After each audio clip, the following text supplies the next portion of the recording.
If you're watching this broken bar, don't skip, because this story begins with a decision, a one tiny moment that changed two lives forever. And trust me, broken bar, by the end, you'll understand why a simple act of kindness can uncover the biggest miracles. So stay with me till the last second. And if the story touches your heart, don't forget to like this video and subscribe for more stories like this. The wind swept dust across the lone highway as Emily Carter, a young woman with tired eyes and a stubborn heart, stood beside her old pickup truck. She had pushed the engine farther than she should have yet again. She was returning from the small town where she worked two jobs, trying to save what little she could to keep her family ranch from being taken. The sun was sinking low when she saw a man walking toward her from the horizon. A tall figure, a broken bar slow stride, a broken bar cowboy hat pulled down, boots worn, shirt dusty. Just another drifter, she thought. Someone passing through with nothing but the road behind him. But when he got closer, she noticed something unusual. His eyes. They looked tired, a broken bar, but not the kind of tired that comes from walking. The kind of tired that comes from living. "You need help?" he asked, voice low, steady. Emily hesitated. Life had taught her to be careful, but she'd also learned what loneliness felt like, and she didn't want to be the kind of person who turned people away. "My truck overheated," she finally said. "Been giving me trouble for months." The cowboy nodded, stepped forward, and lifted the hood like he'd done it 1,000 times. His hands were rough, strong, and surprisingly gentle. "Name's Luke," he said. "Emily," she replied, trying not to stare as he worked. "You from around here?" he asked. "Born and raised. Just trying to keep my ranch standing." He paused. Something flickered in his eyes, something she couldn't read. Within minutes, he got the truck running again. "You're a lifesaver," she said, just lending a hand. He gave a faint smile, the kind that hides more than it shows. "You need anything else, you come find me." She pointed toward the road. "Town's that way." He tipped his hat. "Not staying in town." Her eyebrows lifted. "Then where?" But he simply walked off, heading toward the open plain, a broken bar disappearing into the golden light. Over the next week, Emily kept seeing him, not close, not approaching her, but always somewhere nearby, fixing a neighbor's fence, helping an elderly man change a tire, lifting hay bales for a widow who struggled alone. He never asked for money. He never asked for thanks. He just worked a broken bar quietly, a broken bar like he was trying to outrun something inside him. And every time, Emily felt the same strange pull toward him. One evening, when the clouds were low and heavy with rain, she found him sitting by the river, staring at the water like it held all his secrets. "Luke?" she asked softly. He didn't look at her. "You should head home. Storm's coming." "You always say that," she said. "Why do you keep pushing everyone away?" His jaw tensed. The wind picked up. She stepped closer. "Luke," she whispered, "talk to me." Finally, a broken bar, he spoke. "Everyone I've ever cared about left. Or a broken bar, I lost them." His voice cracked. "So I don't get close anymore." Her heart tightened. She sat beside him. "You helped me when you didn't have to. That means something." He turned toward her for the first time, and she saw the hurt, the history, the emptiness he carried like a shadow. His voice was barely a breath. "You're different."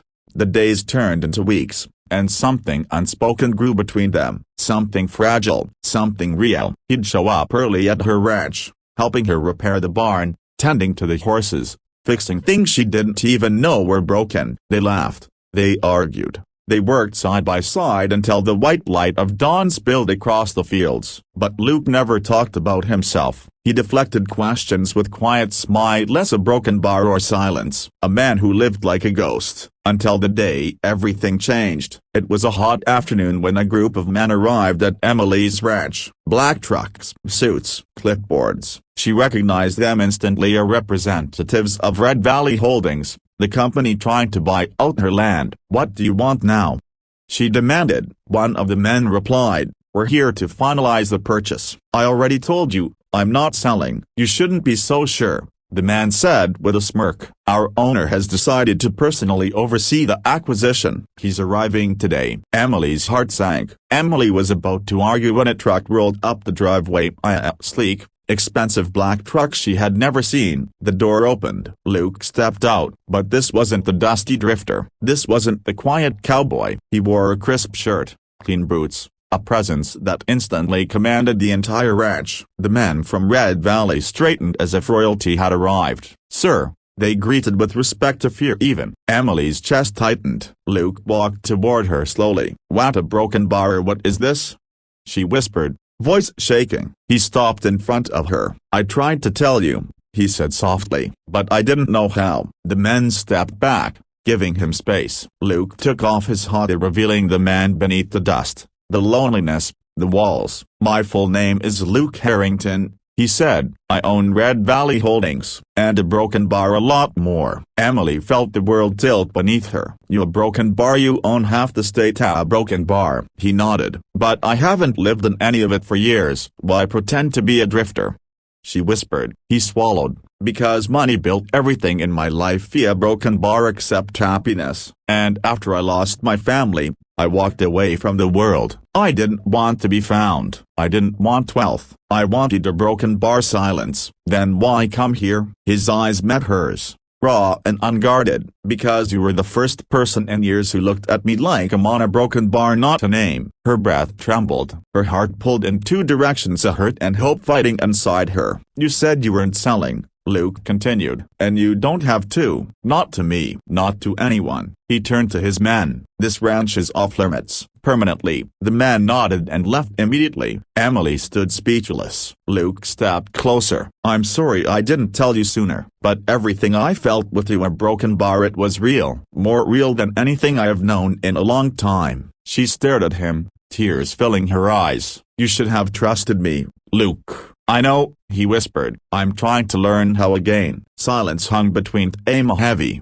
fragile, beautiful. Emily finally reached out and took his hand. "I don't care about your money," she said. "I care about the man who helped me on the highway, the man who fixed fences for strangers, the man who sat by the river because he didn't know how to carry his own pain." Luke's breath shuddered. "I don't know if I remember how to love," he admitted. "That's okay," she said with a soft smile. "We'll learn together." He stared at her like she was a sunrise after decades of darkness. And in a broken bar he pulled her into his arms, not as a cowboy, not as a billionaire, but as a man who had finally found a place to belong.